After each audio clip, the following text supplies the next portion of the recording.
3. Go live. 1, 2, 3, 4. Go live.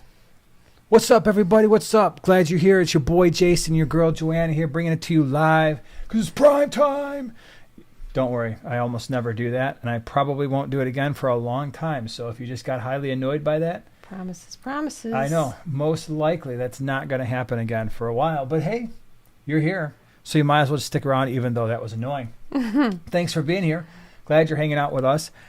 So just I don't know if it's a word of warning, word of caution. It's thunderstorming around here in these parts in the Chicagoland area. I think the most thundery part is gone. At least according to my weather app, it's gone. So I'm hoping that we don't have any issues, but you just never know sometimes with thunder and lightning and wind. But it's mostly gone. So hope you're all doing well. Going to hang out, chill, talk about fish. Hopefully you've got some questions. I always say just write them down throughout the week. If you're like, this would make a good question for the live stream, maybe it will. And maybe we'll be able to answer it today. I hope so. That's the plan, at least. So things going on. I'm going to mention this later, but I need to mention it now in case I forget later, especially for those of you on the replay later on. We will not be here next Wednesday, but even worse, I just realized we won't be here for the next 2 Wednesdays because we have things going on the next 2 Wednesdays in a row. But our plan is to be back on whatever that last Wednesday is in July, like the 20-somethingth, 28th, maybe somewhere in there. I don't know exactly when that is, but I do know that the next 2 Wednesdays, I thought it was just going to be weird. 2 weeks from today. I know, and then we started talking like, oh, wait a minute, we've got stuff going on next Wednesday as well. So I'm sorry. It's all this Wednesday stuff. Wednesdays. I don't know. What's usually, I mean, we were so good up until this summer. I don't recall unless it was an Aquashella, I don't recall having missed many live streams at all. No, things just wouldn't fall on a Wednesday. No, and now this summer they're we had a falling couple on Wednesdays. Yeah, we had a couple things happen. So anyway, that's the dealio there. So video things that have happened recently. Let's see, Sunday. We did on Primetime Aquatics. I believe that was the update, and so we began the process of breaking stuff down. And so that was the video that we put out, is just kind of getting rid of the Nano Nook. And trust me, I think what I'm going to do for Wednesday, since we don't have a live stream the next 2 Wednesdays, is I'm going to just put out update videos so you can see what's going on. 'Cause I don't want to take up the Sunday videos for that necessarily. So the next 2 Wednesdays at least, you're going to see this is moving much faster than I thought it was going to move. Would you agree? Well, I would certainly hope so. If you remember, when I first brought this to your attention, especially the members, I was like, man, this could take all year. I just figured it was going to take a long time, but at least this breakdown is happening pretty fast. I don't know if the construction won't happen as fast because we have to really plan these tanks out. I want to make sure we have all the things we need. It's like no compromises, all in, just very complete looking aquariums. And so because of that, getting the tanks up is probably going to take a little bit longer, but the breakdown of these things has happened remarkably fast. So, and luckily we're finding places for all the fish. Some of them, like I said, we moved out the swap. Some of them we are moving around the fish room, and we're making progress. Yes, we are. We're making progress. And by the way, people have been asking, hey, what are you doing with the tanks? Well, the tanks are on the website if you're in the Chicagoland area. And so for instance, this kind of leads right into, hold on, we'll get to your video. Oh, you didn't do a video today, so never mind. No, tomorrow should come out. Loser. So. Thank you. Yeah, you're welcome. Yeah, it's the loving. Whenever you say loser, I think of the quote. What's the quote? Loser. No. Get in, loser. We're going shopping. Oh no, that wasn't the quote. That's my loser. favorite. You called a bunch of kids losers today, Phil. What do you want me to say? They're winners? You want me to lie? At least give me that. I'm not a liar. You did just now with the loser thing. Okay, that was one lie. You got me. There's a third one. The who, the her. That's a third quote. Wow. Lots of loser quotes. Continue. we things we discuss in our household when the cameras aren't rolling. How many loser like quotes can you come up with?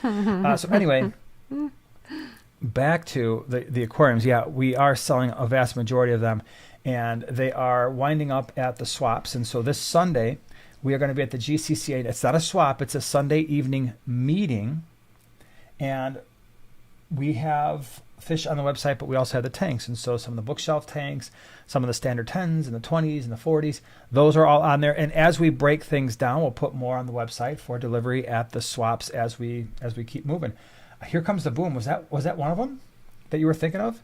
I mean, we've seen that movie a number of times. Love that movie. Yeah. Twisty. Twisty. But is it a one? So my quote was from Kicking and Screaming. Right. Yeah. Mm-hmm. I don't know. I mean, the other one that you were was Mean Girls. Clearly Mean Girls. But and then Ace Ventura. Isn't it Ace Ventura? Who does... Jim Carrey. It's Jim Carrey. Who's a her? Yes, that's true. Is it? But I don't know what from. movie. Help us out. I'm a strange person. I don't do Jim Carrey movies as much. Like I've probably seen most of them, but I haven't actually watched them more than once. So the quotes Somebody's just kind of bounce right off. So anyway, your video's coming out tomorrow. Is that what you're telling us? Yep. Okay, and then we'll have the members video out tomorrow, and then Sunday. I've got like my sister always says, just stop talking, think, and then speak. I have a video coming out on Sunday that I think will be useful for a lot of people, both beginners and experienced fish keepers alike, because it's a video where people have asked how we do this certain thing that you're going to see on Sunday so efficiently, and I will demonstrate for you, and it actually worked out really well. The fish made me look like superstars, so I was pretty happy about that. So that's the land of videos. I already talked about Sunday being at the GCCA meeting. And by the way, if you are in the area and you are, oh, I want to order fish, or I want to pick up fish at the swap, or I want to pick up a fish tank, you don't have to be a member to do that. You can just show up. I make all the stuff available for pickup right before the meeting, but you can actually stay for the meeting as well, hear the speaker, take part in the BAP auction where fish go really cheap towards the end. So, yeah, that's what's going on. And then last thing for this month is the green water swap that's at the end of July, which is the 29th. It's a Saturday. Yeah, so that's the story. Chrissy says, my husband wants to know how to get a Fritz shirt. That's a great question. I don't know. Do they have them on their website? They like should. If you go to Fritz Aquatics, they should I think sell it's FritzAquatics.com. But they usually don't sell direct to the public. Usually Fritz stuff goes through people, right? Other websites. But they might have this shirt. I love this shirt. Sometimes they That's have one it of at my favorites. Aquashellas, right? I think that's where I don't know. got mine. No, I don't know if when we started our partnership with them, I said, hey, send me some shirts because I know you like them and you were going to bedazzle. Did you ever bedazzle yours? No, I did not, because when we were at an Aquashella, I cornered Sean and I said, Sean, I want a shirt. Jason has a shirt. I want a shirt. And then he foraged for one and he got me one. Okay. I have to find it in my collection. Maybe that's where we got it. So Aquashella, but it was from the booth. From the booth. Is that what you're saying? Oh, yeah, so maybe they bring okay. like a limited number for giveaways sort of thing. I don't know. That I don't know. I think you're right. Okay. Oh, you wanna mention that? I do. Because I see the special someone is here right now.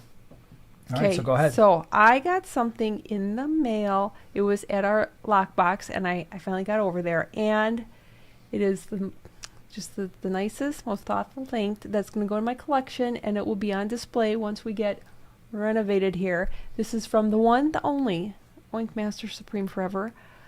Crystal, sent this out to me. Can you guys see this? It's an acrylic block. It's been customized, the small scape. And it's funny because the little tagline here is, what story will your small scape tell? That's funny because that's a major theme to a lot of scapes that are coming up and what the channel is about. But I had almost called the channel Storyscapes. So that, thank you very much. It means a lot to me. And you will see it on display cool. once this gets fixed. Yes, changed, once you adjusted. are out of here. I'm out of here, man. I'm totally gone. Not pressing you heard it but here first. hurry up. I'm outie. Can't handle it anymore, man. So yes, so thank you for that. That's pretty darn awesome. Very cool. Well, it says, can you put a honey gourami in a chili raspberries in a 6-gallon tank? Chili raspberries, yeah, I would say so. I don't like to put the honey gouramis in anything less than a 10. They get along fine. The honey gouramis going to ignore the chili rasboras. We've done chili rasboras in a 5-gallon and probably put 10 of them in there, and it really didn't actually look like much because they're so small. It's just that honey gourami might like something a little bit bigger, just because they like to explore. They do. Yeah, but you could certainly do the chilies. Okay, hold on. No, by the way, before I forget, because we're getting into the Q&A time, if you have a question, if you put at Primetime Aquatics somewhere in your statement, then I know it's a question, and it makes it easier for us to find. Old eyes. Steel Waves, thank you so much for the super chat. Got my first big tank, a 75-gallon. That absolutely qualifies for a big tank. And I'm wondering if Geophagus topos could go with fire mouths, and if so, in what numbers? If not, which would you choose? So far, I have Sahika and 6 Congo tetras. Wow. Like that. Nice. The Sahikas, that was a fun one. We did a species profile on those fish. Beautiful a eyes. long time ago. Yeah. And we were breeding them in a 40 breeder, and they tolerated one another fairly well, so that was pretty cool. And they're not aggressive fish. Congo tetras is a great choice for your 75-gallon. And so the question is now the Tapajos and the firemouths. Maybe. So you already have the Sahikas there, and you have to always just approach it with caution. None of those fish are overly aggressive. The firemouths like to think that they are sometimes, do the gill flaring thing and all that. But you just never are 100% sure when you're mixing cichlids. Sometimes you have to have a backup plan. It's something I would try. So I would try to buy them smaller. So the geos and the firemouths, I try to probably get them at around 1.5 inches or 2 inches, not more than 2 inches, and then see how well they do, especially with the Sahikas. In terms of the quantity,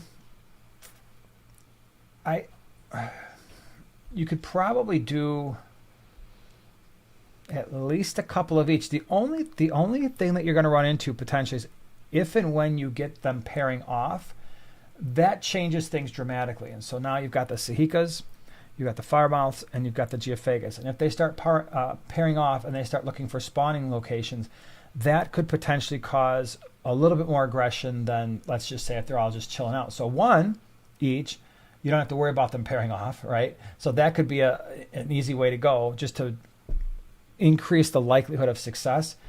So that keeping them down to 1 is not so much because they're too big for the tank. It's just because, like I said, you don't get them pairing off. So that's the safest way. If you wanted to do a couple, 2, 3 of each, then most likely you're going to probably be moving fish around within a year.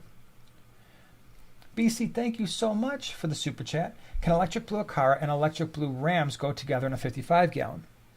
That's a great question.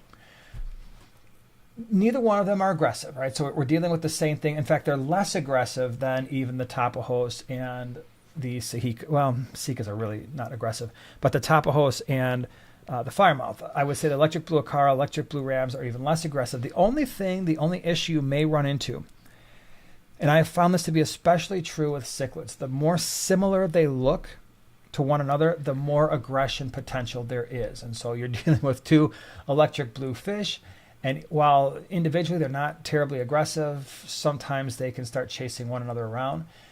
And believe it or not, I remember, it's not an electric blue ram, but I had a Bolivian ram that was just a Bolivian ram. I mean, what do those things get, like maybe 3.5 inches or so? Like a really big one, you might see them get like up to 4 inches, but this was like a 3.5-inch ram.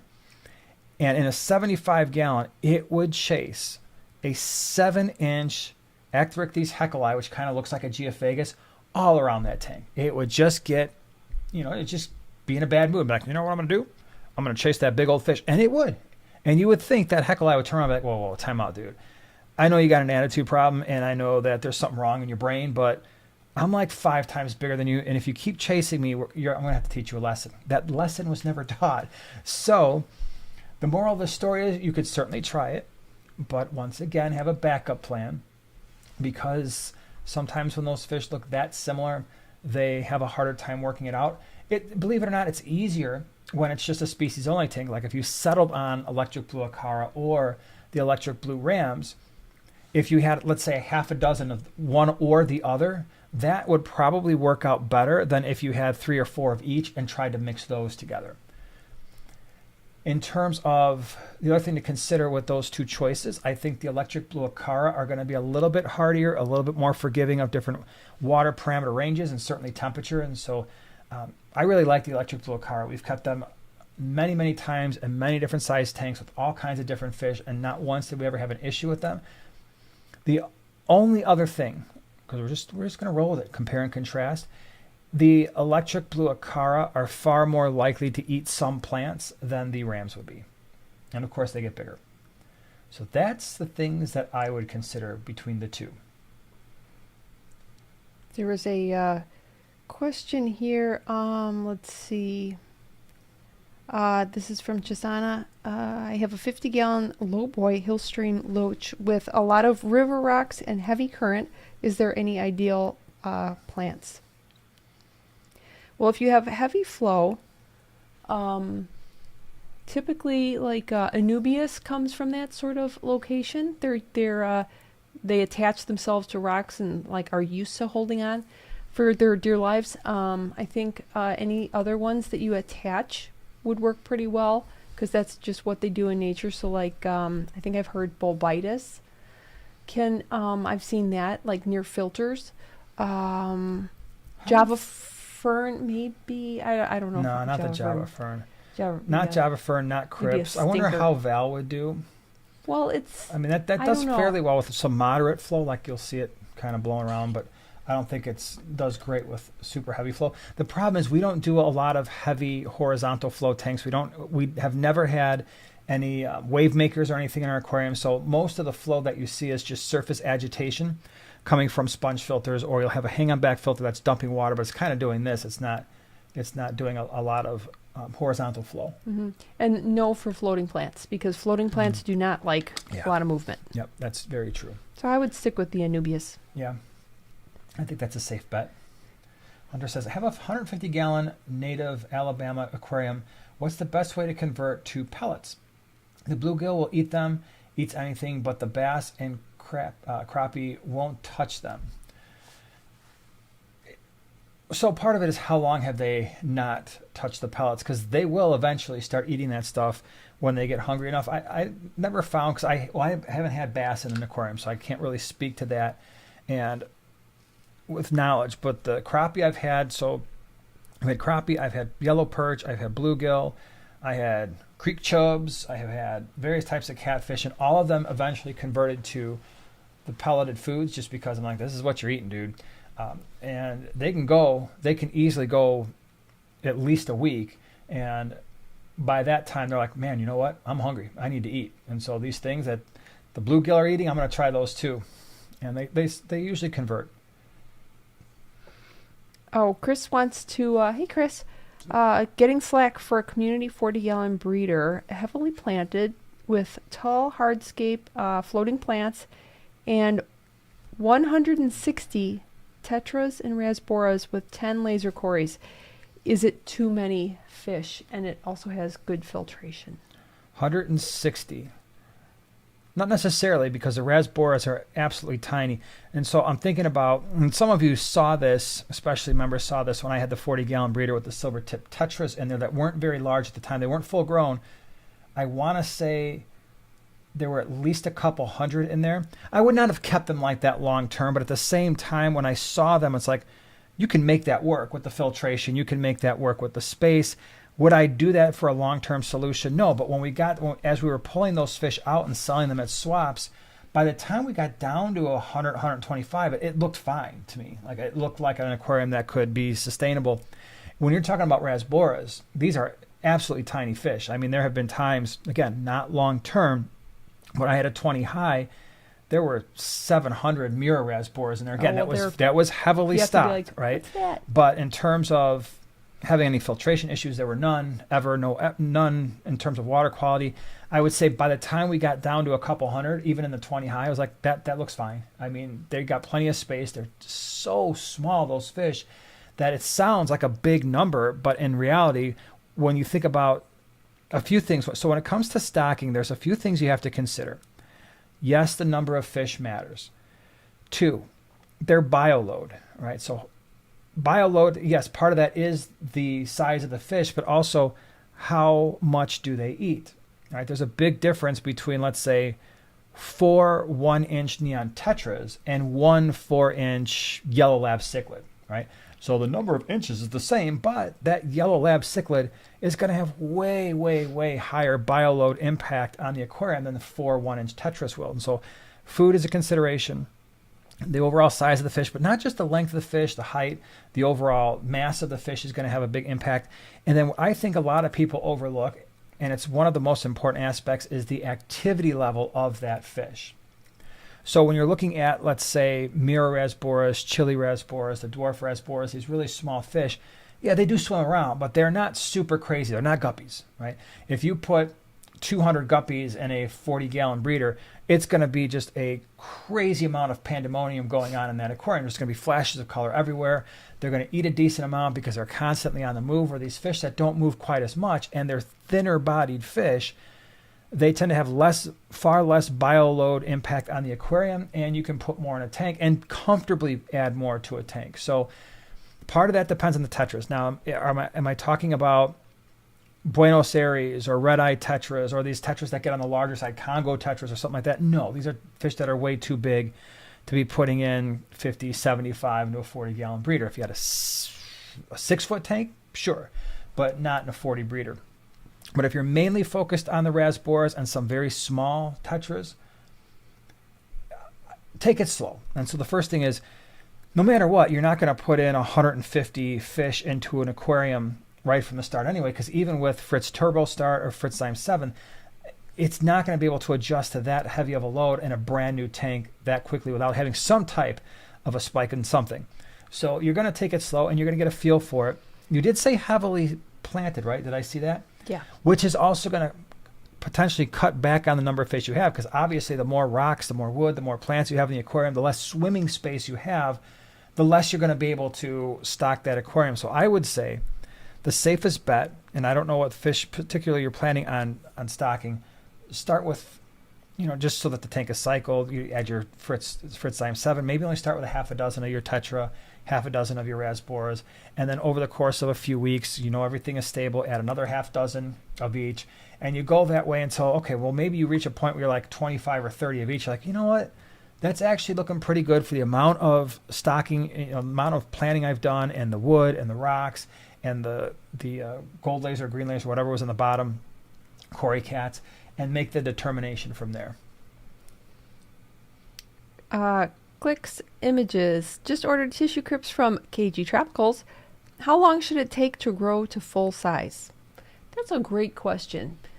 Now, the tissue culture crypts, it depends what kind you have, but you're probably going to be waiting a little while. It also depends on your tank conditions, what they're planted in, what you're feeding them, how many fish are in there, just how much light you have. So many different. I would say, generally speaking, 6 months at least, maybe closer to a year. I've waited a long time for crypts to get full size, but it also depends what kind they are. And what's also going to make a difference is substrate, the lighting that you're using, the bioload that's available for the crypts to convert into nutrients, whether or not you're using CO2. If you're using CO2, your crypts are going to grow a heck of a lot faster, and you're going to be talking a matter of a couple of months as opposed to a year. In our aquariums, we don't use CO2. We don't use liquid fertilizers. We don't use fertilizers in the substrate. We depend on the fish to do their thing. And I would say the crypts that we have, some of the crypts that we have are as tall as a 29-gallon. So these are tall crypts, but it took the better part of a couple years for some of those to grow on. Although, on the other hand, in the 29 that you've kind of set up more recently with that crypt tank, it seemed like those grew much faster. Oh, yes. Like they were, well, they came you got larger. They came larger, but they seemed like they really just continued to take off. And so they weren't tissue culture. And it's a good point. They already had a fairly well-established root system that you just kind of put into that tank has gravel, and they took off really fast. So that would matter too, for sure. Wink says, Jameson also wants me to pass on to you. I really like your tanks behind you. Well, thank you very much. Thank you. That was the message I was looking for. Okay. Wait, Wink. I'm trying to find it with your nephew. She's got her nephew. Oh, here. It says, my nephew Jameson, hi Jameson, is sitting with us right now and wanted me to send you a message. Thank you for all the content you have done. It's made me very happy to be here with you and my auntie. Wow. Well, thanks for being here. Really appreciate it. Glad you're hanging out with us. Have a fun time. You got a cool auntie there. Yep. Evan C. says, would Congo tetras be okay with tiger barbs in a 60-gallon? Maybe. I mean, it's just a tiger barbs, right? You never know. Tiger barbs. The only thing that I hesitate with the tiger barbs is they have to be in such large groups to really keep the aggression down. For me, if I'm keeping tiger barbs, I'm starting at 20, and then I'm having a conversation from there about do I want to go up from there. So anytime I've ever kept tiger barbs in a group, it always says, 6 or more. To me, that's a disaster when you keep tiger barbs in like single-digit numbers, like 6, 8, 10. Or even though 10's not a single digit, I get that. But they just tend to pick on one another until they just keep picking the weakest one off, and then you're left with the tiger barb. So 20 would probably be where I'd start. The issue, and the reason why I hesitated is tiger barbs can get fairly large. Congo tetras are fairly large for a tetra, and it's a 60-gallon tank. I'm assuming it's the 4-foot 60-gallon. And to keep them both... hopefully, just kind of, Congo tetras aren't overly aggressive, but I'd probably want 10 Congo tetras and 20 tiger barbs, and in a 60-gallon full grown, that could start getting a little cramped and maybe cause some problems later on for the tiger barb side of things, not so much the Congo tetras. Because we've got some Congos right now in a 40 breeder. I think we've got 8 or 10 of them. They've always just gotten along fine. Sometimes the males, every once in a while, they'll kind of flare out at one another, but nothing like over the top. Mac22 says, got my Congo tetras today after your Melanie Holmes video. Nice. First time online order came, the bag was broke. Ooh. 7 alive, 1 dead, 7 babies good. Wow. Oh, wow. Okay. Oh, poor little dude. Yep. But babies too.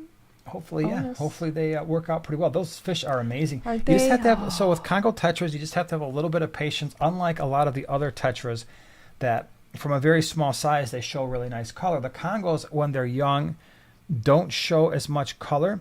And the other thing with the Congo tetras is if you keep them on a darker substrate with a darker background, especially the males, you get more of that yellow and that kind of reddish orange and the blue, and they tend to really show their colors.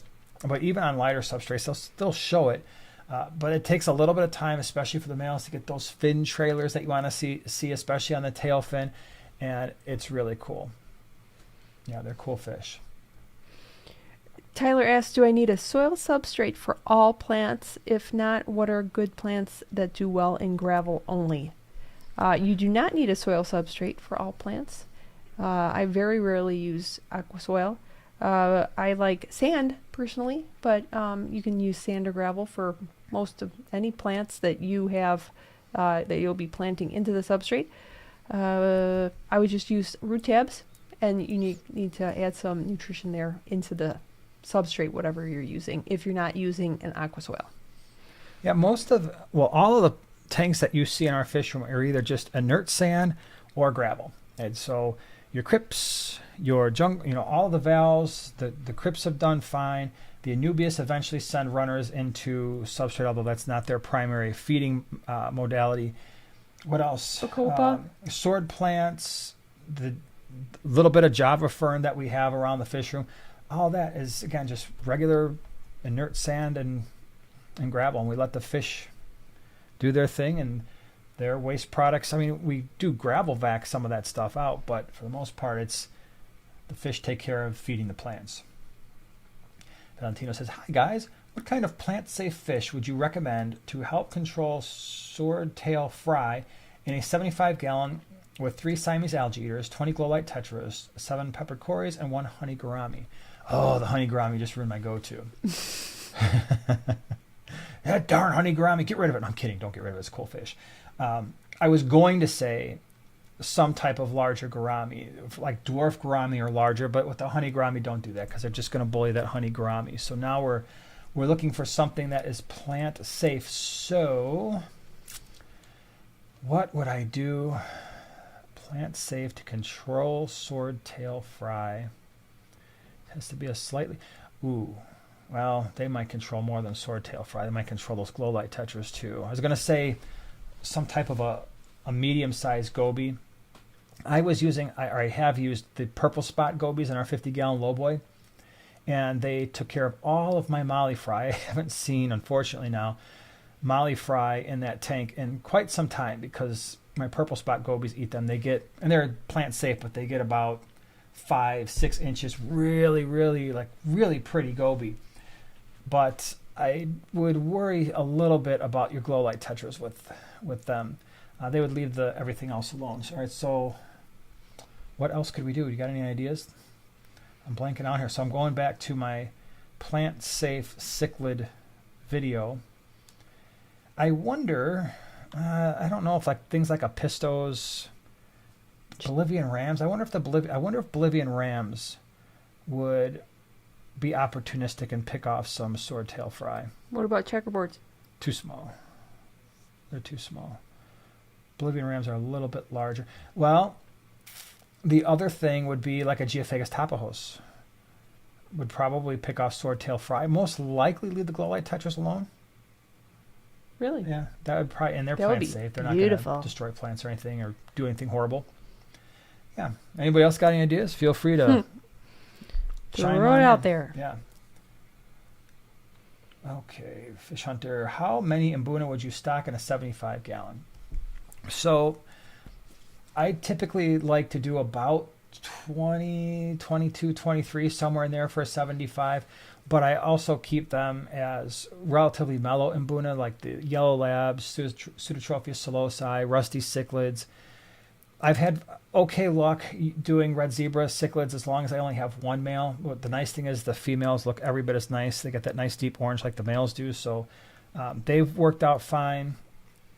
And yeah, I mean, that's probably, that mix would be pretty cool. Nirvana says maybe a keyhole cichlid. Yeah, keyhole cichlid could potentially, that would be a good one. Or curviceps. Now I'm thinking about it. Yeah, the curviceps would probably work as well. Sure. Cool.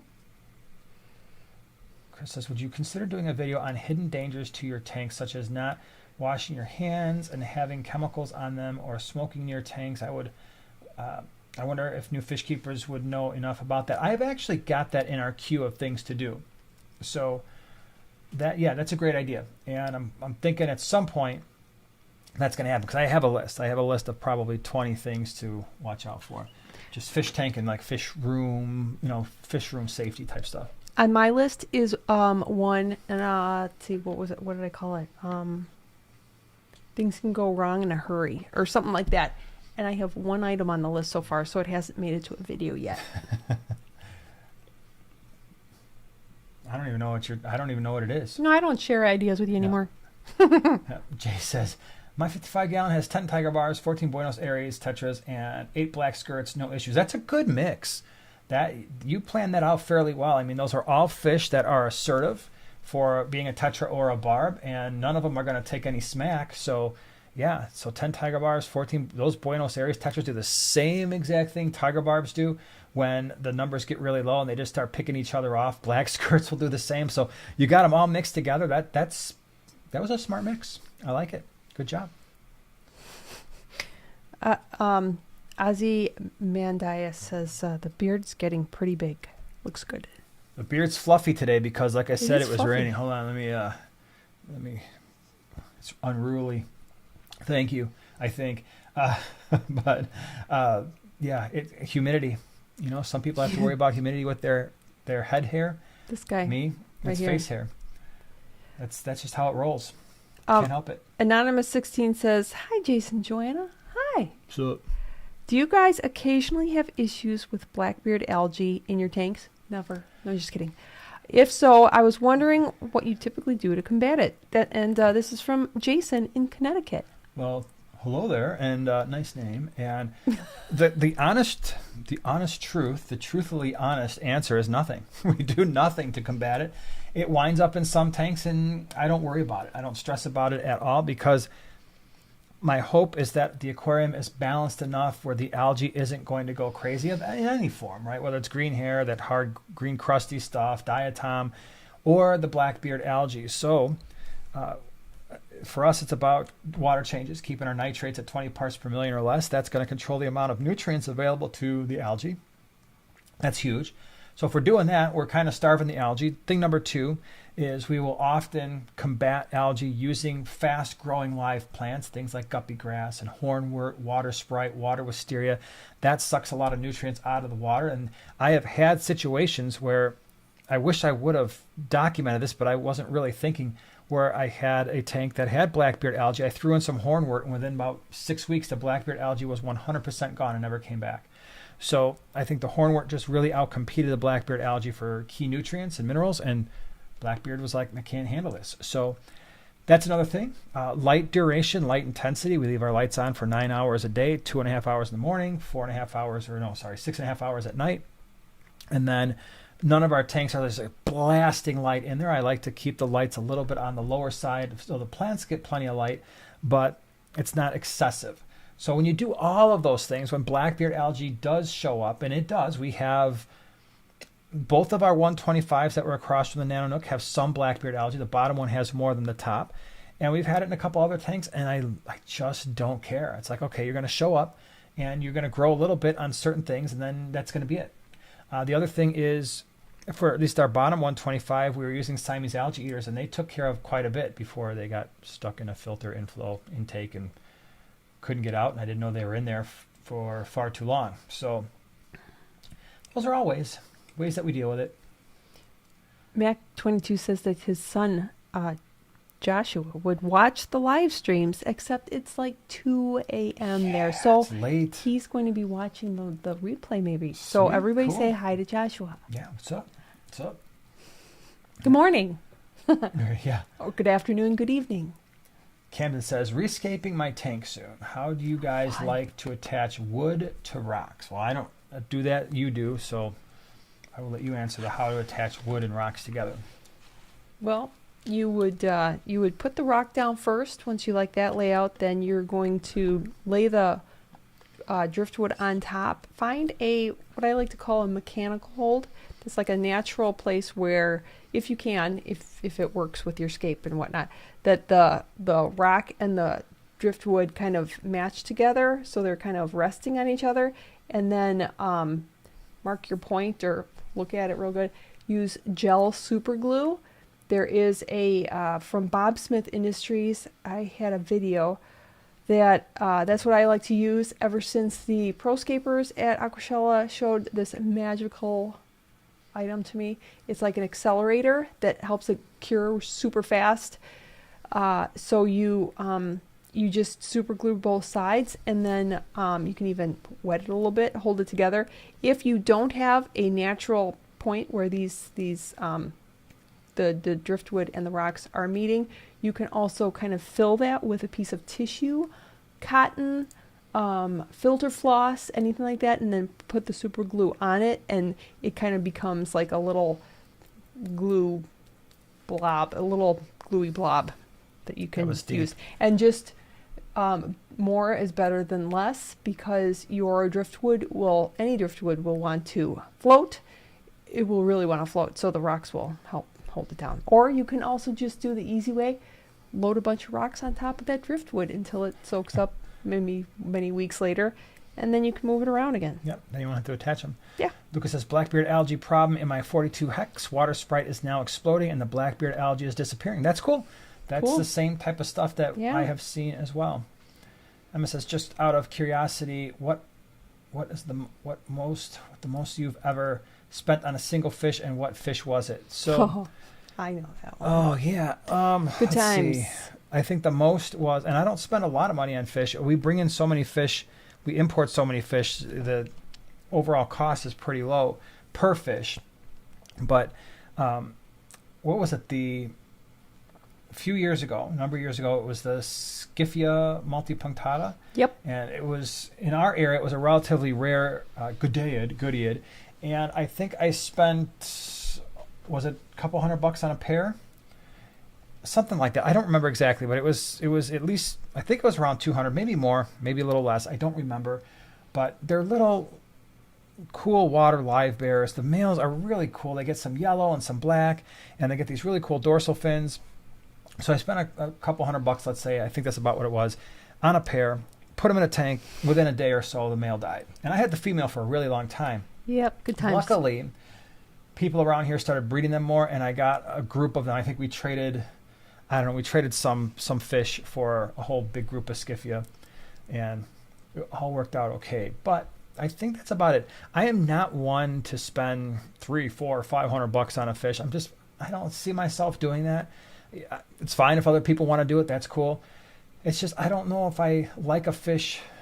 I don't know if there's ever been a fish I liked enough to be like, oh, I need that. I'm going to spend the $300 or $400 or $500. The other thing that I probably spent a lot of money on was the Furcifer Roseba, those threadfin cichlids from Lake Tanganyika. But I got a group of those. I think there was like 6 of them, and that might have been a couple $100 as well. And that was sad only because they would find the littlest, tiniest holes and then jump. Or they would jump during a water change and one of the boys wouldn't catch it, and pretty soon I was down to a pair. And I lost the male, and then I think I had 2 females, and I threw them in the 125, and they're still there.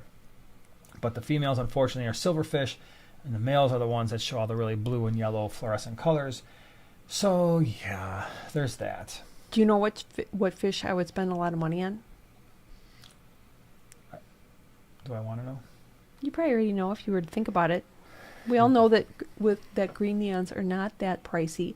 Of course, if you got like as many as I wanted, then it would become pricey. But that's the trick, right? Anableps. Oh, anableps. And those are pretty expensive. Yeah, the anableps are not cheap fish. I remember seeing them pop up on a list or two, and I was like, I don't think so. Well, they do have like 4 eyes, basically. Yeah, they are pretty cool in that way. Jake says, hey guys, I'm planning on 2 angels, 6 mollies. Water went down the wrong pipe. 6 coolies, a pleco in a 29-gallon. Do you think this is a good idea, or would you remove the loaches and maybe even 1 angel thinks? Okay, let's see.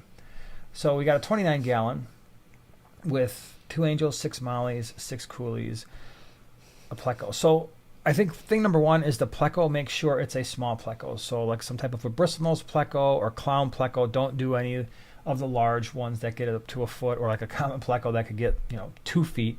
So make sure it's something small. Coolie loaches are fine. Mollies are fine in a 29, provided that they're not like the sailfin mollies that get really big and then they start getting kind of aggressive. The angels, that's the one thing where. So I've had angelfish, especially the veil tails, grow an entire foot from the top of their dorsal fin to the bottom of their anal fin. So, they were really, really big. And the angelfish itself, the body was at least the size of the palm of my hand. So they get really big, and they will outgrow a 29. Not super fast, but it's one of those fish where you'd probably have to eventually get a 55-gallon, a taller tank, a bigger tank for that fish. And I wouldn't do a pair in that tank, only because if you wind up with 2 males and they don't like each other, that could be a problem. There's not a lot of space there. If you get a pair, they might not like any other fish in their breeding area if they start to commandeer a part of the tank. So I might be a little bit hesitant on just the angelfish altogether. And if I was looking for a centerpiece in that tank instead of angelfish, I might go with some honey gouramis, or you could do like a dwarf gourami in a tank like that, or even like a couple 2-3 pearl gouramis. They usually tolerate one another pretty well too, and they get a lot of nice color. Oh my gosh, yep, green neon world is happening now. Thank you, one and all. Yeah, thanks showing for that. Some green neon love. Max says that green neon's more hardy than normal neons. They have been for us, without a doubt. Normal neons, I really don't even bring them in just because they just seem to be so sensitive to changes in water parameters. They are prone to neon tetra disease. I think more so than green neons. We bring the green neons in and lose like 0, and I'll bring them in 500 at a time. Basically lose like 1 or 2, and the rest do wonderfully. But that I don't have anywhere near that same success rate with the standard neons. And definitely I don't even bother with the cardinal tetras, just because, and it stinks because out of those small neon type tetras, the cardinals are really close, at least looks wise, to one of my favorites. But I just know in our water parameters, it's not going to work. Aw, Max says, my 30 neons were skittish and died. I'm sorry. That's so sad. Yeah. Hip Hop says, would you guys ever consider a Fish Fam member tank review type thing with all the people you guys inspire to think it would be great to see your guys' reaction to the people you inspire. We've thought Love about to. that. Love At to. some point, I remember a long time ago, In a land far, far away. Corey used to do kind of like he used to have people submit videos. Like viewers would Yeah. submit videos of their tanks, and he would put that out there. And there was some cool stuff that people would do. So I've thought about doing something similar to that, but more or less just copying what he did. But I mean, he did that probably. Other It's got to be YouTubers do 5 that. or 6 years Oh, yeah. ago. I have thought about it, and at some point, it would be cool. I just have to have a really good way to get to have a way to get the stuff, Mm-hmm. the footage from people. Yeah. But yes, So- absolutely. Yeah, it could be something that shows up at some point for sure. Oh my gosh. Let me see here. Zach says, "Hey guys, love the content. Thank you very much. Looking forward to seeing the changes coming to the fish room. I'm over here battling a case of ick in my rainbow tank. Been a few days and no losses yet. Wish me luck." Well, good luck. Thanks for being here. Yeah, I know. Ick is really stressful. We did that big long video, but if it was me and I had rainbow fish that had ick, I'm increasing those temperatures. I'm getting them up into the 83, 84 land. I got Ick X or Copper Safe are my go-tos. Ick X is better in some ways because you can use it in tanks with live plants, or if you've got inverts, the Copper Safe, that's not quite as easy to do. You have to pull the plants and any inverts out, and then let that roll that way for at least 5 to 7 days after you see your last spot. Then you can start lowering the temperature and start doing some water changes to get the stuff out. But hopefully, if you catch it early enough, usually it's treatable. Oink has been a member for 21 months. Thank you so much. Have you used multi-spectrum bright gooseneck or multi-tube plant lights for your nano 20-gallon tanks? Do you think it is worth a try? Lots of love.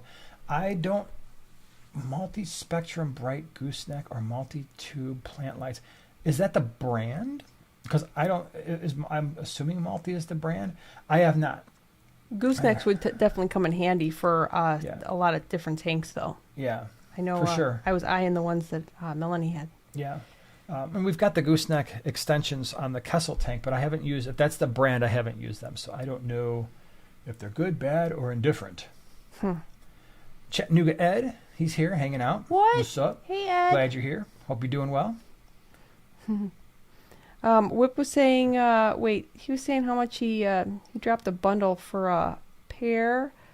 I'm looking for it. Oh, he says, I'm going to spend somewhere in the neighborhood of 350 smacks for 2 arowana, a black and an albino silver. Yeah. Wow. Those can get pricey. So those discus, the stingrays are another one that can get really pricey. So You're stocking your 20-gallon, huh, Whip? you're right. Nirvana says, I do gooseneck lights a lot. I definitely like the flexibility. Ha ha ha, pun absolutely intended. Yeah, that's pretty funny. Good one. Yeah. Very cool. Rich says, have you guys sold on eBay? Nope, because if it's anything like the shirts and stuff that we create for the channel, that's on our own website, primetimeaquatics.com. If it's fish, then that also stays on our website, but because we don't ship, we just deliver to the swaps, like the local swaps and the meetings that we attend. So there hasn't been a need to go on eBay. We just do everything through our own website. Can you imagine sending out tanks? Like mailing out tanks? Like shipping them? Oh, no, that would be so stressful. Oh, I can't imagine. It was fish for me would be more stressful because Yes. fish die. At least tanks, if they break, you haven't lost living things. True. But I leave Word. fish shipping to the fish shipping experts. That's why we partner with Flip Aquatics, because I'm like, you know what? They know how to ship fish. They do that every day. That's their job. I don't, and I don't really want you to be my experimentation. And not only that, we just don't have the time. And we both have full-time jobs, so doing the swaps is about all we can tackle at right now. The idea of having to, go in the fish room every day and pack up fish, it's a lot just when we're doing it a couple times a month. But every day, we just, man.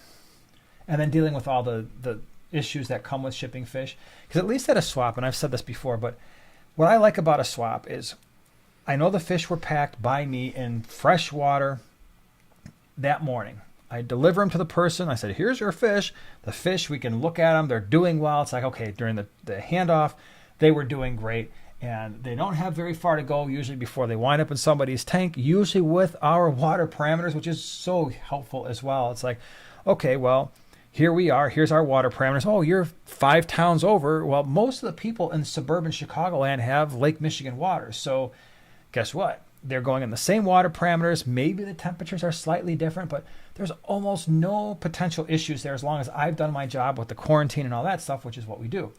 You start shipping fish all over the country. Now you've got drastically different water parameters. They've been in a box for a day or two. Did they get cold? Did they get hot? Is it winter? Is it, like it is now where it's 94 degrees and like, okay, I'm trying to keep them cool. And they get to the place that they're going. They're all stressed out. In a new tank they go, and maybe the water parameters are different. They're like, oh, this sucks. I'm out. Tap, gone. Just don't want to deal with that. Bob, thank you so much for the super chat. Hey, guys. I have a This is Rob. Rob. I said Rob, didn't I? You said Bob. Sorry, dude. Rob, you know what I meant. Thanks for the super chat. Hi, guys.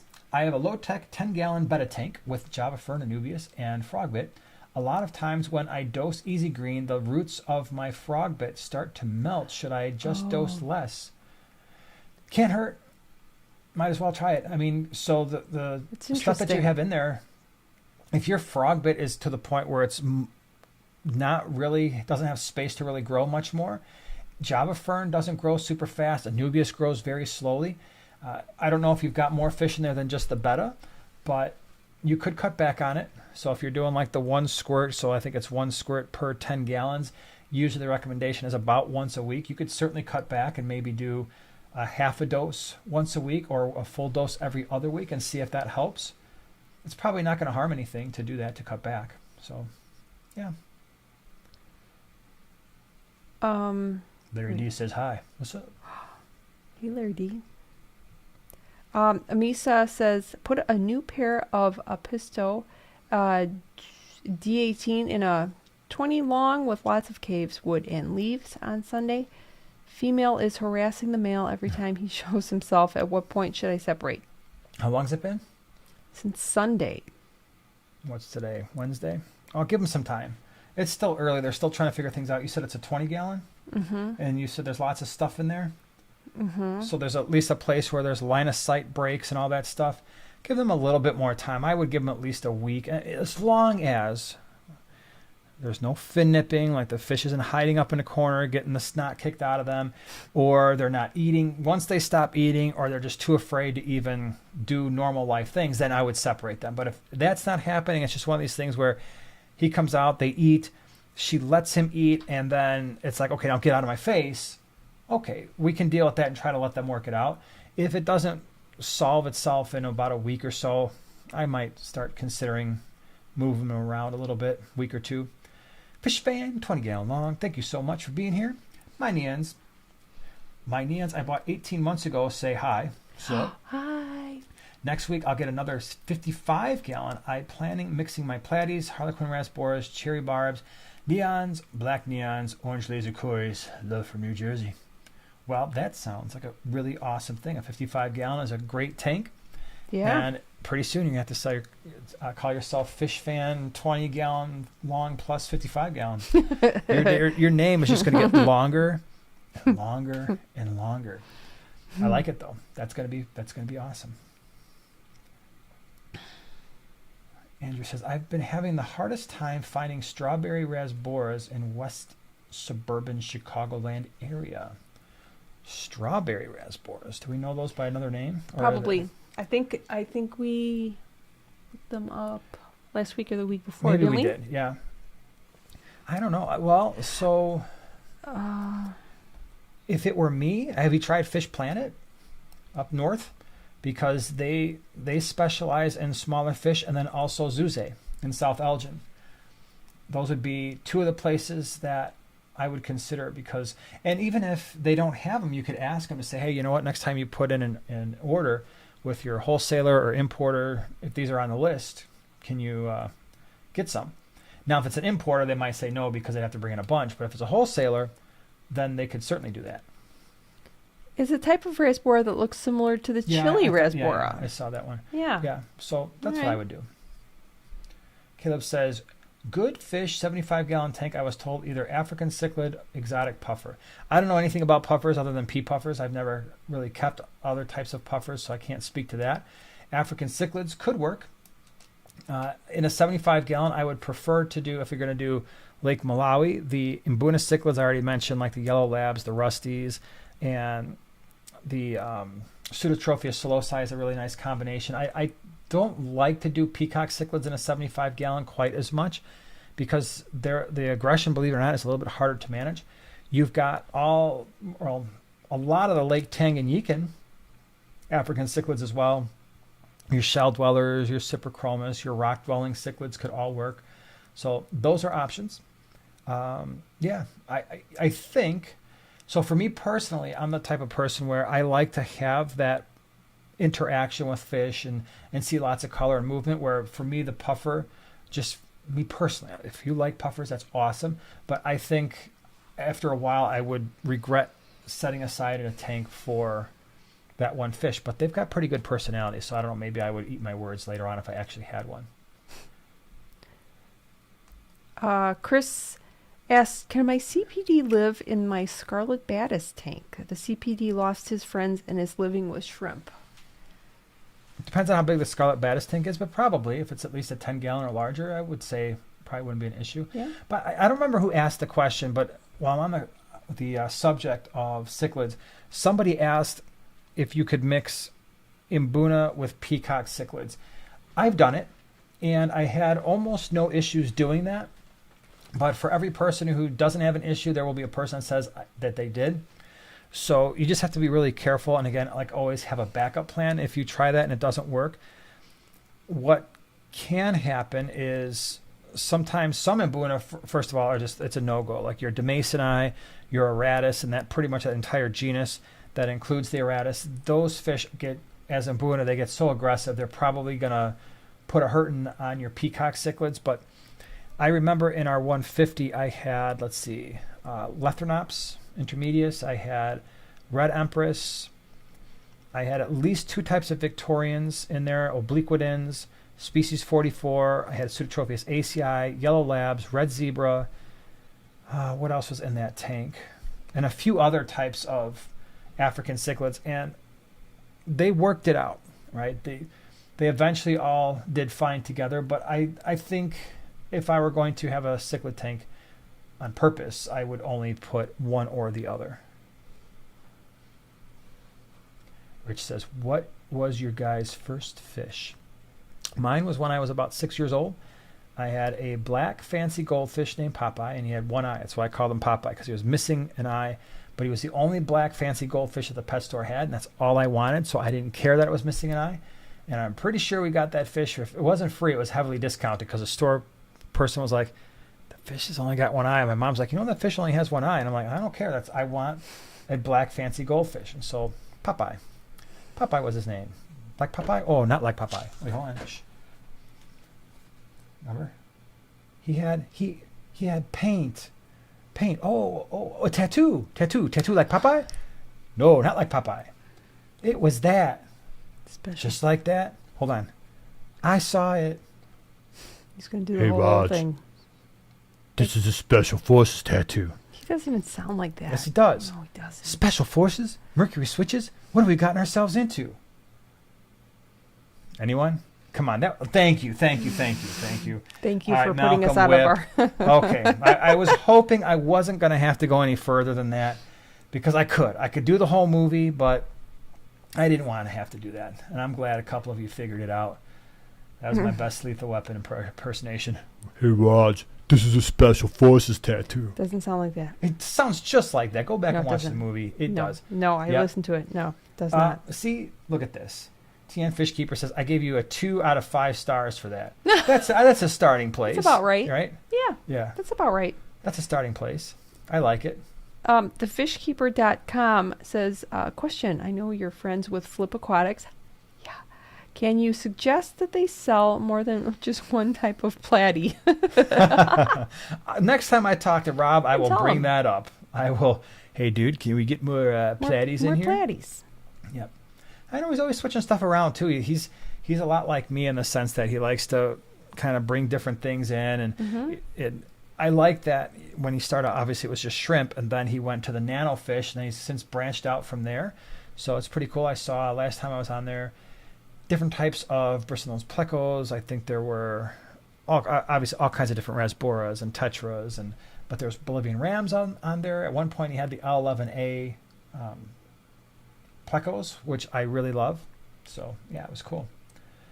Eduardo says, how many Geophagus tapajos can I stock in a 75-gallon with a few large tetras and bottom dwellers? Start with 4 to 6. Know that you might have to move some out if they pair up and are starting to be a little rough. 1 is always safe, right? 1 centerpiece tapajos is always safe. If you do more, just know that maybe you got to start, hey, let me sell these to a buddy, or try to get some credit back from a pet store after they grow up and they become a little bit more aggressive. Ed said, you sound just like Danny Glover. You're amazing. Thank you very much. See? Thanks, Ed. Yep. That was my best part. It is, yeah. Right? Wow. That's right. Special Mercury switches, special forces tattoos. What have we gotten ourselves into? All right. Yeah. Have we solved anything tonight? Yeah, you don't know a whole lot about boats. Oh, there was a question earlier. It was a while ago, so I don't know if you're still here. Suggestions for stocking a 40-gallon. What would you put in a 40-gallon? Breeder? It's just 40. Yeah, Oh, let's probably. just assume it's a 40 breeder. I'm going 10. Let's go 10 Adolphi Corys, Nice. 4 Clown Plecos, and I want to do 25 Rubby Nose Rasboras, and I'm gonna start with like a half a dozen Bolivian rams, and know that I might have to kind of thin out the herd a little bit, but that's where I'm going. Yep. Nice.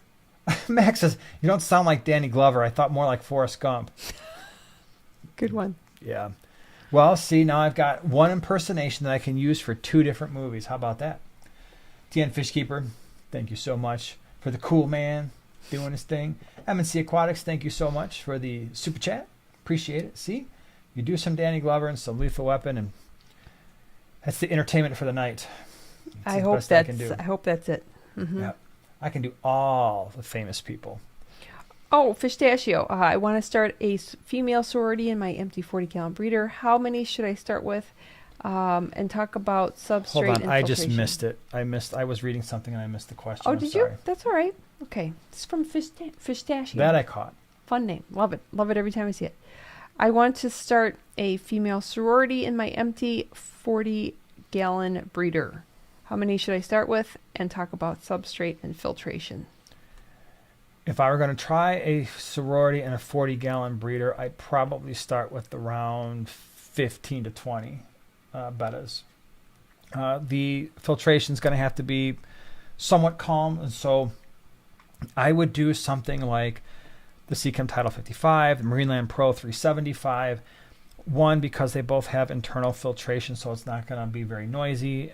2, they are self-priming. And 3, both of them have really good adjustable flows on their filters. So you can get the flow right so the bettas are not blowing around. They're not getting all messed up. Did you say substrate? Yeah. Substrate for those fish is irrelevant because they don't really interact with the substrate. So go with what you like.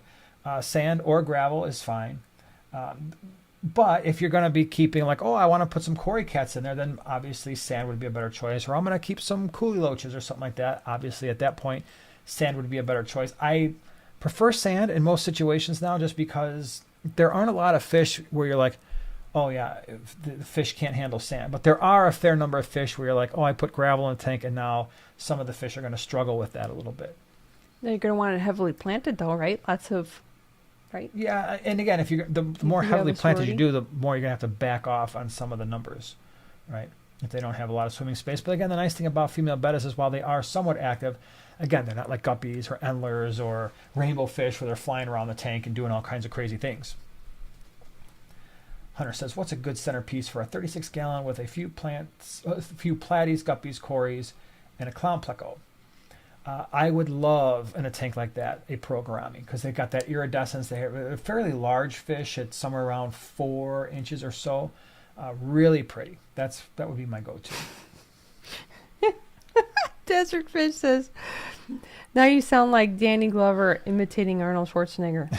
Hold on, I could probably do that. Are we ready? Hold on, I got to get them both down. Get to the chopper. Get to the chopper. Man, Mercury switches. Get to the chopper. How'd that work, huh? But wait. But wait, there's more. I'll be back.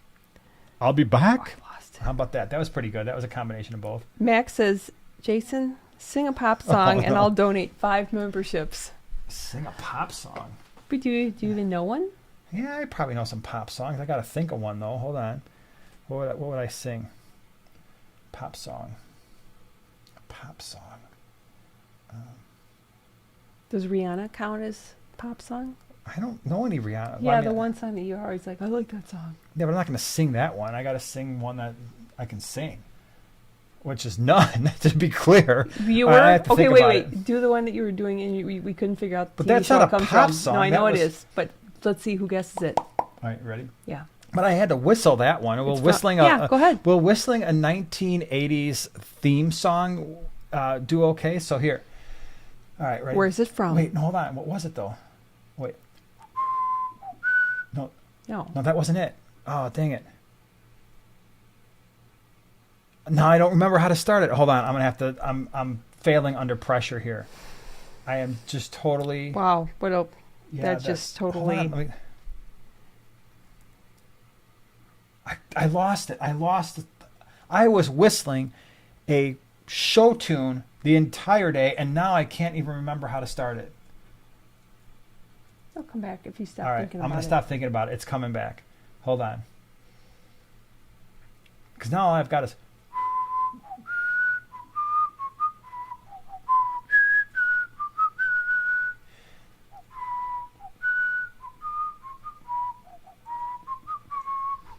Yeah, desert fish. 10. Oh, but wait a minute. What is this? What am I doing here?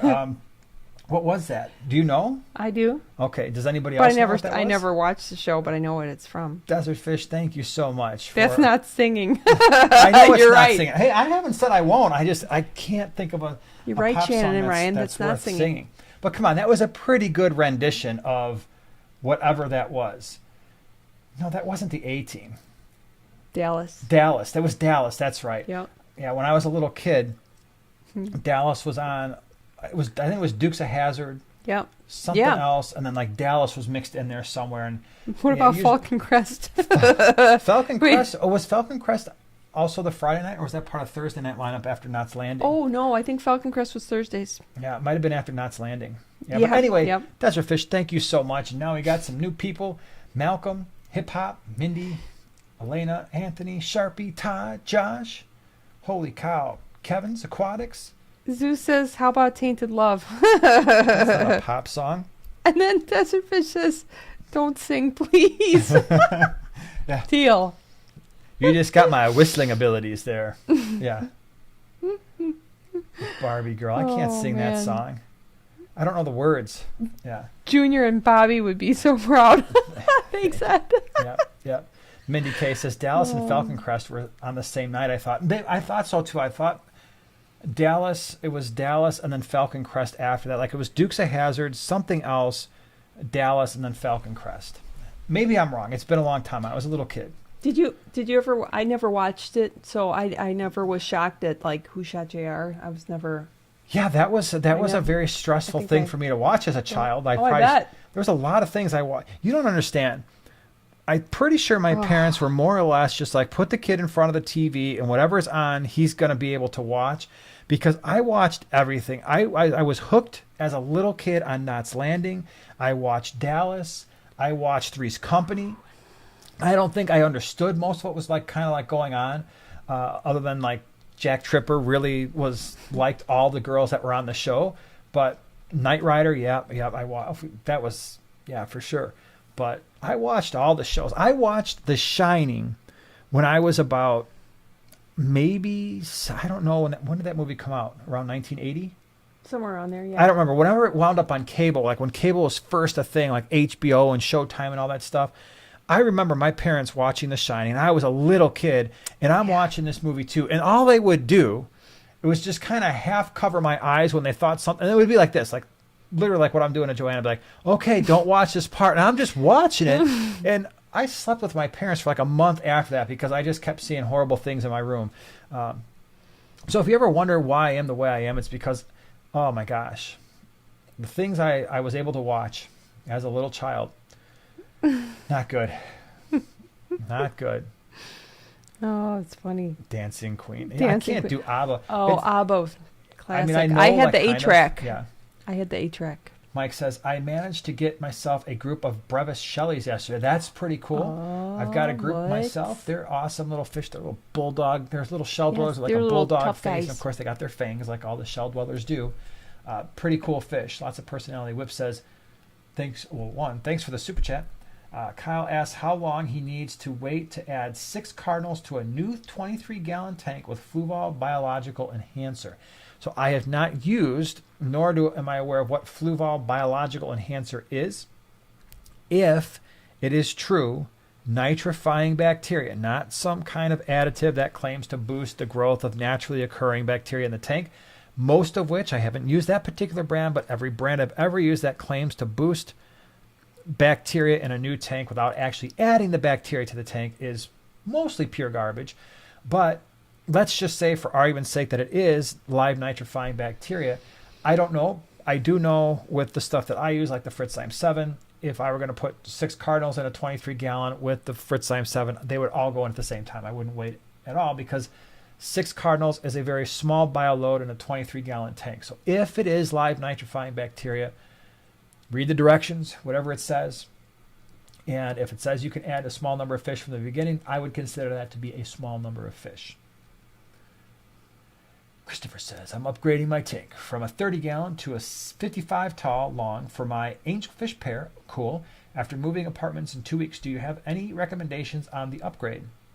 Yeah, try to keep as much of, if you're going to be using some of the decorations from your 30-gallon and your 55, try to keep as much of the beneficial bacteria that's on the surfaces of any decorations, rocks, wood in the 30-gallon alive by keeping water running and keep that tank up and running as long as you can. Especially important is the filtration in your filter. Keep that going. Keep that tank running. The minute that you are getting ready to move, either the tanks have to be the very first thing you address or the very last thing you address so that you minimize the amount of time that the beneficial bacteria is not in full flowing water, because that's ultimately your biggest issue. The fish can be in a bucket with an air stone for a day and probably be okay, right? A 5-gallon bucket. But it's the beneficial bacteria. Once they start running out of oxygen, they start to die, and that's when you run the risk of having an ammonia spike in your 55-gallon. So try to keep all those decorations, filter media, keep that stuff wet, keep the water running through.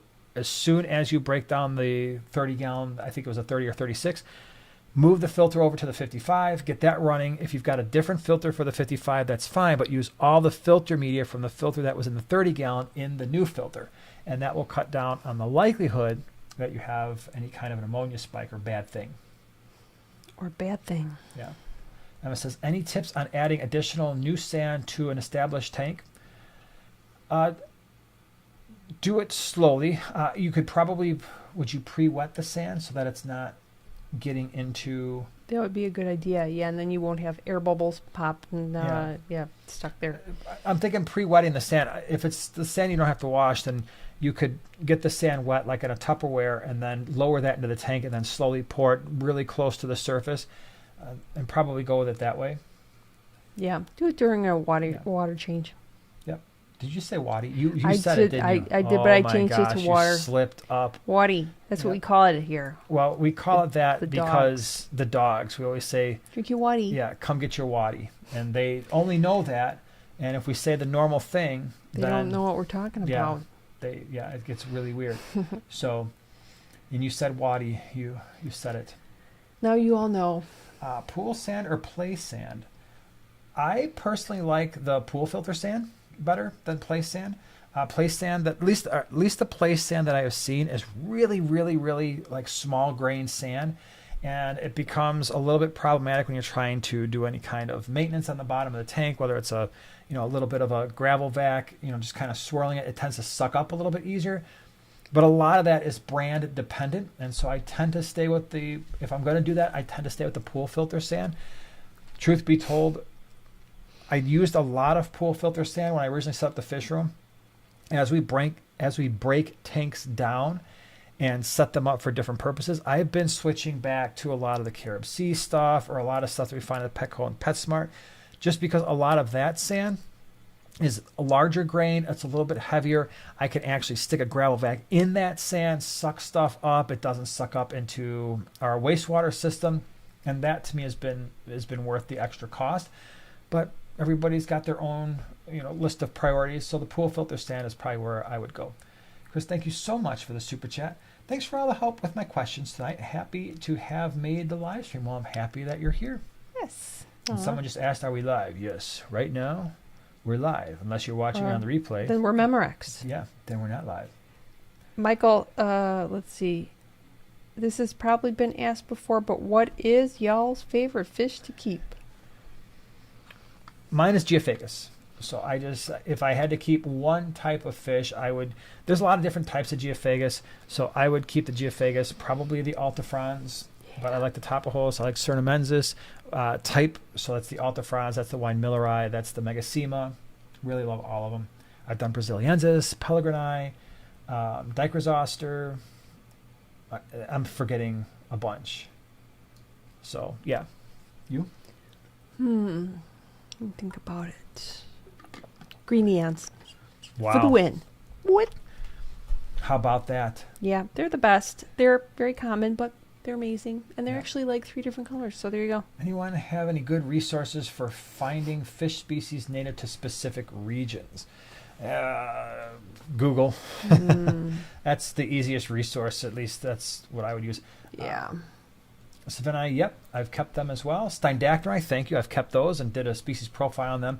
Those are cool because they are mouth brooders, like a lot of the African cichlids, but for the entire time that they reproduce or they breed. So, and they breed very small. I remember I got those fish at probably the Steindachnerai now, and they're also known as the red hump Geophagus. But my gosh, I want to say they were maybe 2 inches, maybe. And all of a sudden, I had females holding. And I'm like, what? Are you kidding me? I eventually had to separate the group because at least around here, they wouldn't sell very well because they breed so easily. And people didn't really want, when you say Geophagus, they're usually thinking Tapajos, Altifrons, that kind of thing.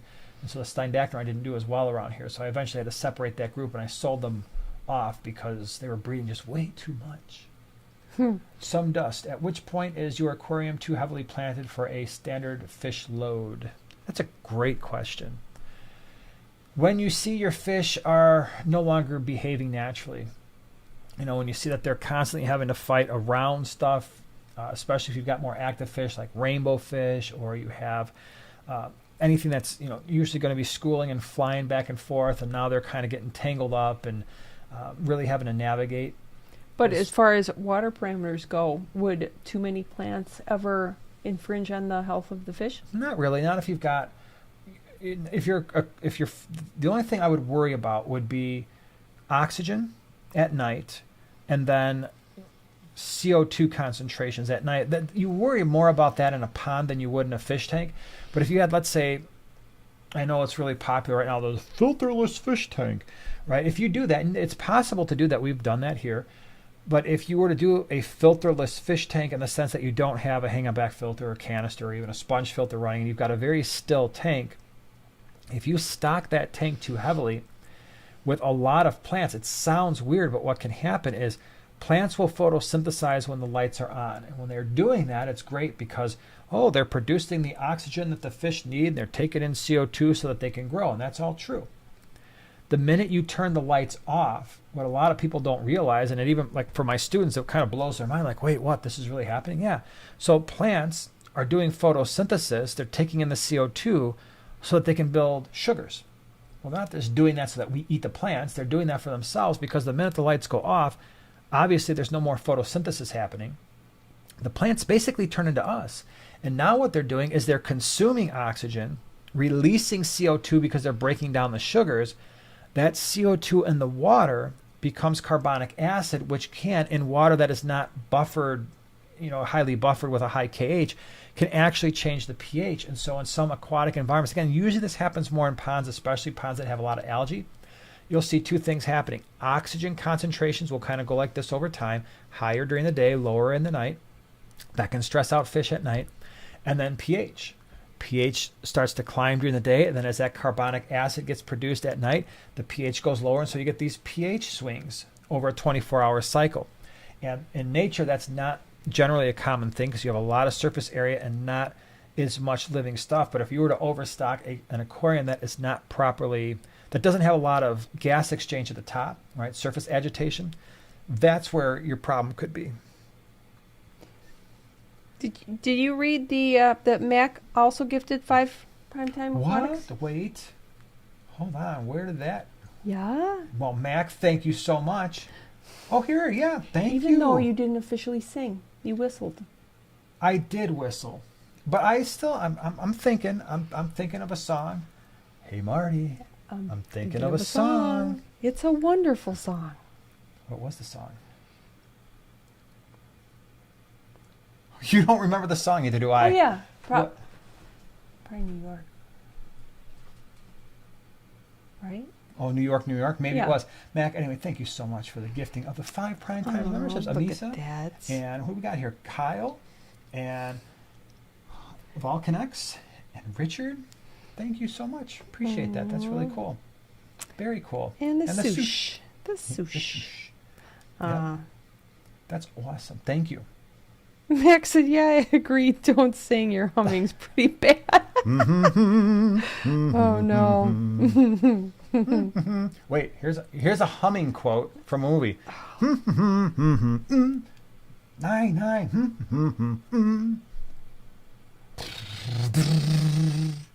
No idea. Oh my gosh, you should know.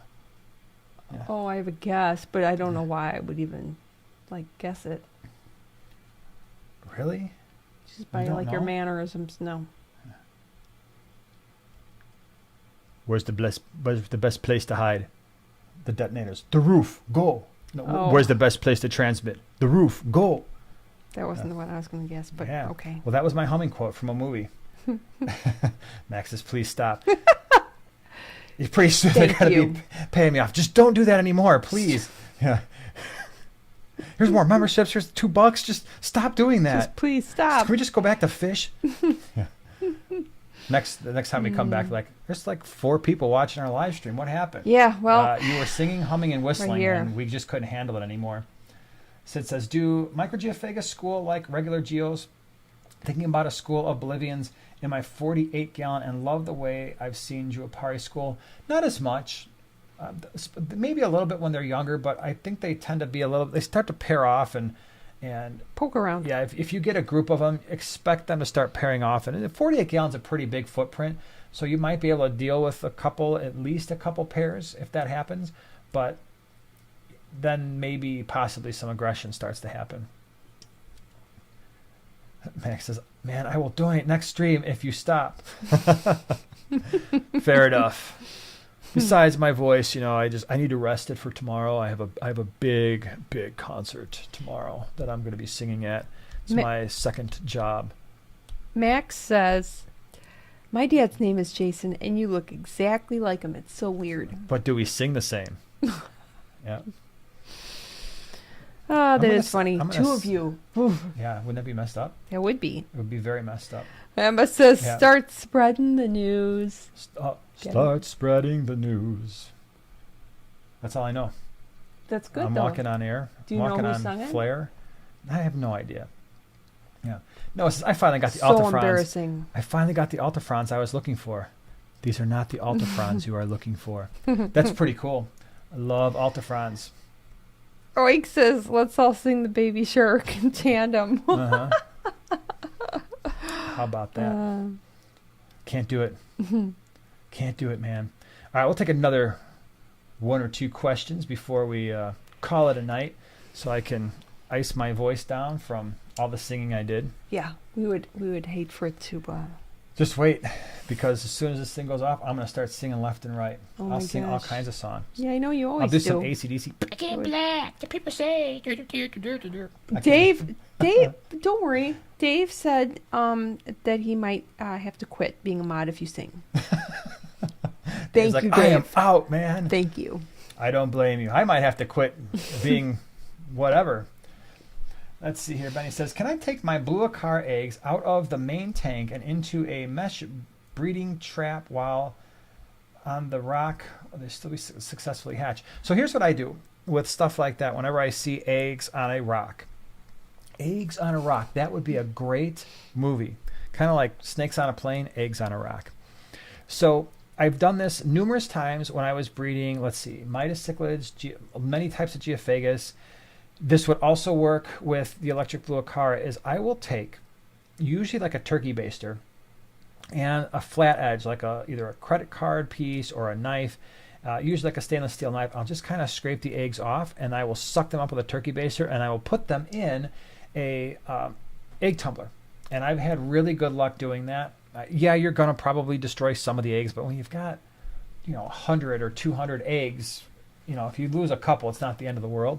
But that's generally what I do. Now, could you just take the entire rock? You could do that and then put an air stone next to that rock, or so the air is kind of bubbling up through it so they don't get fungused. But I just find scraping the eggs, sucking them up with a turkey baster, and squirting that into an already pre-submerged egg tumbler where the top is slightly sticking out of the top of the water so I don't just squirt in and then come out the top. That works really well. And like I said, we've bred a lot of fish like that, doing just like that. Hoopty says, would you recommend angelfish for a 40 breeder, or is the tank too short? I think it's too short. I've had angels in a 40 breeder. It's fine for a little while, but they will eventually look kind of like they're cramped in a 40 breeder. 55 would probably be a better option. All right, y'all. What do you say? I think we're going to call it an evening. I've done all the singing, whistling, and humming that I can do for you. Thank goodness. It's over. Now, just remember, again, unfortunately, we're not going to have live streams the next 2 weeks. We'll be back the last week of July, and then hopefully throughout the rest of summer, we'll have one more time where we'll be out, but most of it will return to normal. So, but thank you so much for all the super chats, and to Mac and to Desert for all the donations of memberships, and to our moderators for hanging out with us today. Really appreciate it. You guys brought some great questions. So now you've got a few weeks to think of some really cool questions, and then we'll try to answer a whole mess load of them when we come back in a couple weeks. So thank you. Have a wonderful night and a great week, and we'll see you soon. Bye. Bye-bye, everybody.